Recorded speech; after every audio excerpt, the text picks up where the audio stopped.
Hello everybody, this is Tulia Lopes here in Cormac Walsh, and we are coming from my balcony here in Barcelona, and we are With a little bit enjoying of wine. ourselves with a nice glass of wine because we are celebrating.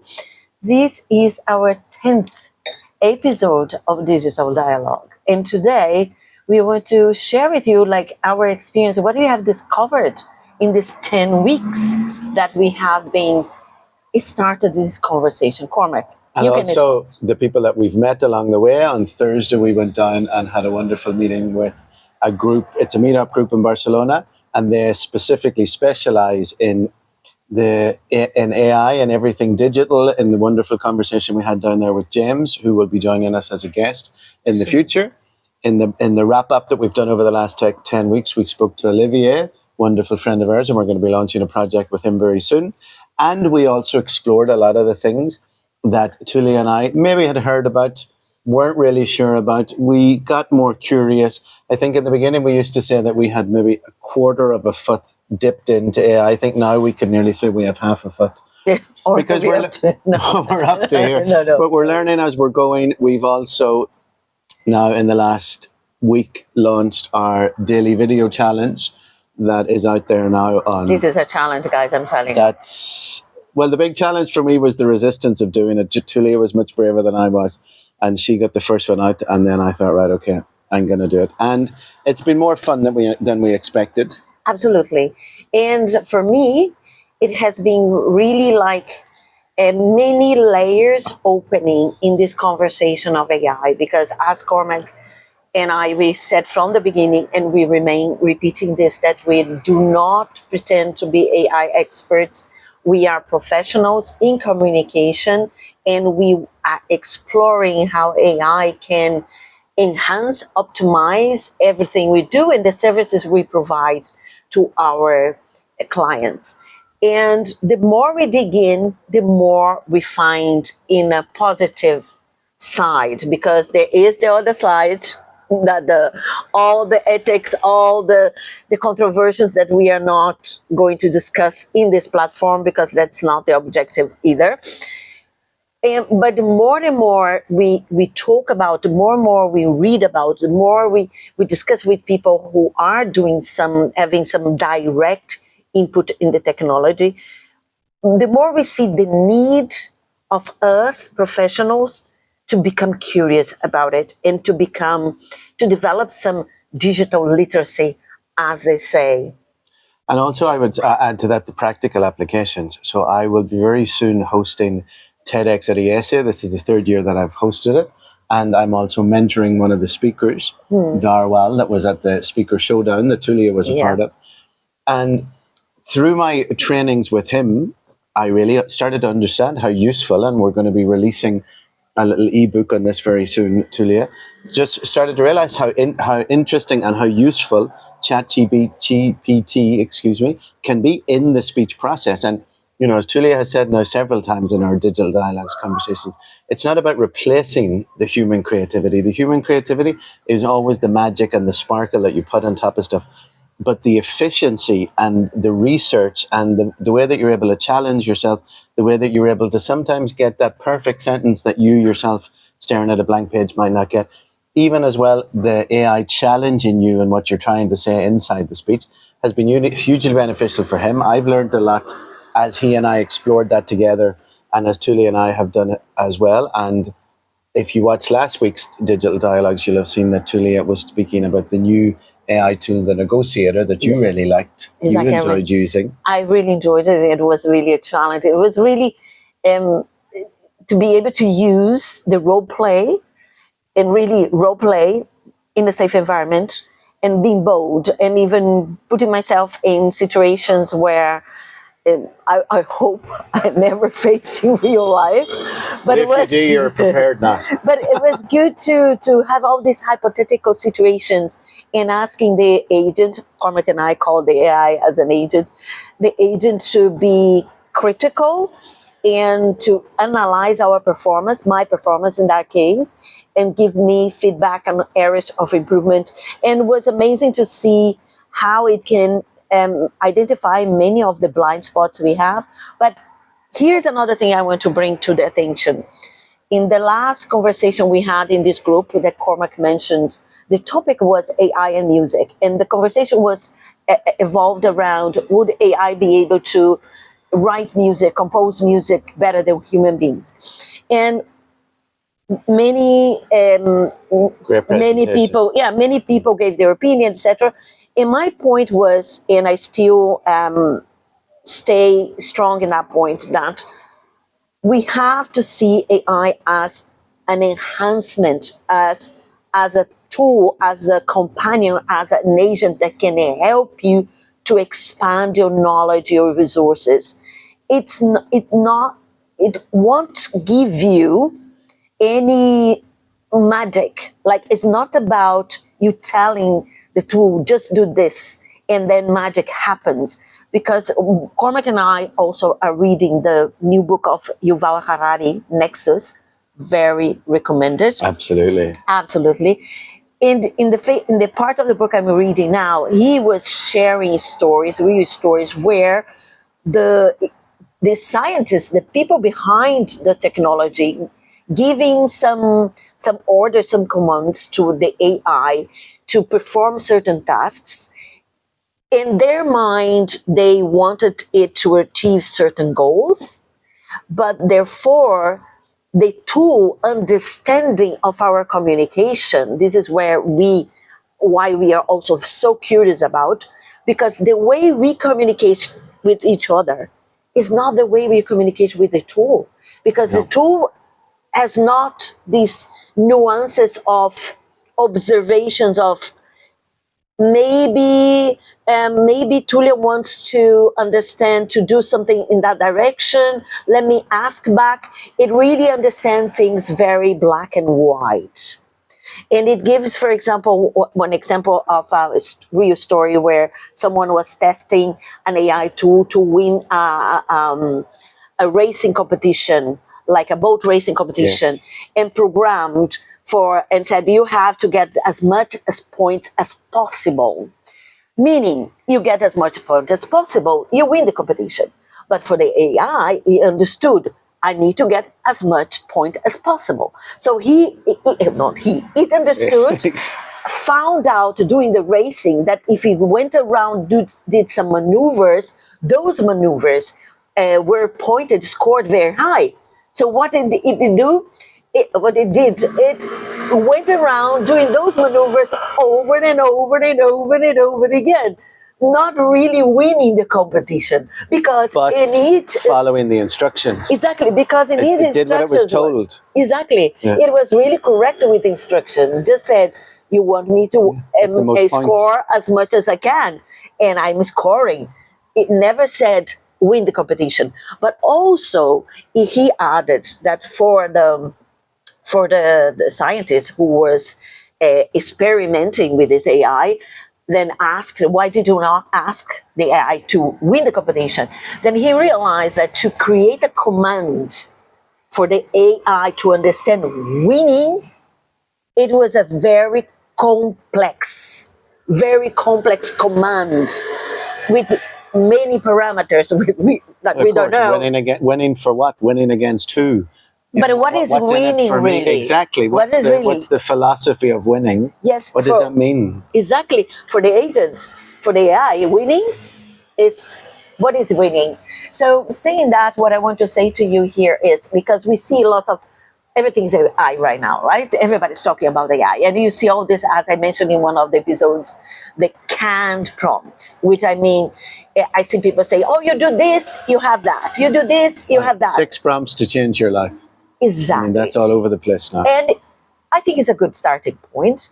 But the reality is that it's up to you. The quality of the results, the outcomes, and your interaction with the AI will depend on your knowledge, on your elaboration of the commands, the prompts, and this back into the discussion we have this week where music and I pointed out like that I believed that I know very little about music. I have very basic knowledge that I could compose something with AI, but you could not, would never be at the same level and quality as a real composer using the technology. Although, so Sergey, sorry, was the presenter the other night when Tulia and I went in, and he gave us a wonderful history about the history of music, the history of how technology and music met, Napster, Spotify, all of the rest of it. And towards the end of his presentation, and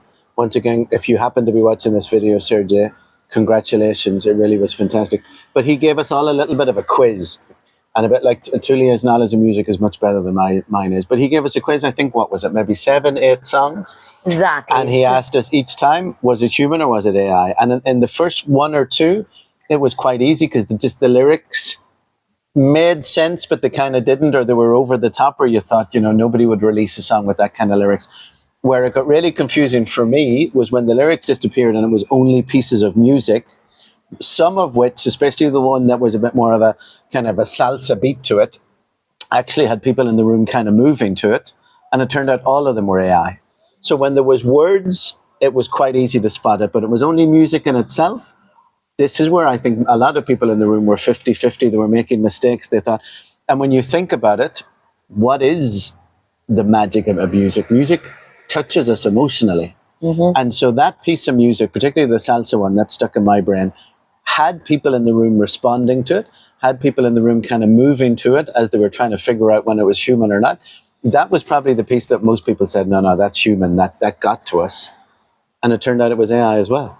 Yeah. So that really, and I know now a lot of if I have friends watching this video, they're going to say Cormac knows the least about music about anybody I know. But it still emotionally affects you. So there was a scenario where in some of those pieces of music, some of those excerpts that he used, we were moved. We did react. Nobody was in tears, but you reacted. Yeah, but you moved. But then there was, at the end, he gave an example, a real life example that really confirmed my point, which was because I said, I'm sure if I explore an AI, I would be able to compose something, maybe a classical music, you never know, studying it and doing something, but I would never. Tulia is always ambitious. I cannot compare music. I cannot compare myself with Bach. Can you imagine Bach with the AI? It would be fantastic if the man could compose something like he did. And then he gave an example of Paul McCartney, who took one of his songs and he reworked on the song with an unfinished the AI. one, wasn't it? Yes, it was unfinished, and he won the Grammy. And that's my point. We can still explore and take the most, but the ones with more knowledge in the subject and using the technology on their favor will stand out. Well, because in comparison with the others. Yeah, and I mean, there we have the example of Paul McCartney, but the person that I'm currently working for in the TED speech, yes, he might be using the agent to try to help him to brainstorm, etc., etc. But when he's on the stage on his own, nobody's up there with him. He's the one that's mastering the connection with the audience, the delivery, etc., all of that. It's him that's being memorable. It's him that's connecting with the audience. It's him that's creating that emotional connection. It's just some of the background work, some of the work that helped him get there was done with the help of generative AI, and no problem. There's no secret. Nobody's hiding that. Exactly. But would you know that if you're in the audience and you see his speech? If you see his speech online in the future and you think, I love this speech, this was great, it really moved me, is there going to be part of your brain thinking, but maybe some of it came from AI, some of it might not? And then the question is, would you then question the validity of that speech? Would you go back into the piece of music that Tulia has just referenced for Paul McCartney and say, okay, it won a Grammy, but now I've realized that AI was involved, and so somehow I feel like that's a cheat? It's not the case. It's a tool. It's an agent. I suppose in the same, like knowing nothing from music, it's the same as advanced mixing desks or sounds that you can move around. The sound that you can produce in a studio was always going to be better than what you could produce at home.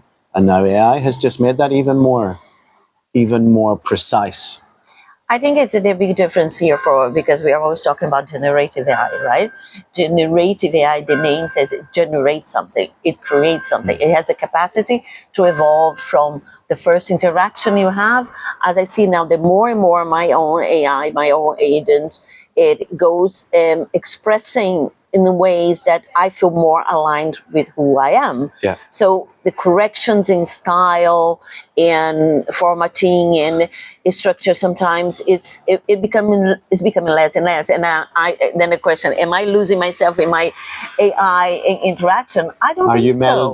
Are you melding? That's Yeah, going to no, be but the new I don't question. think so. I think like It's we adapted always to you. been.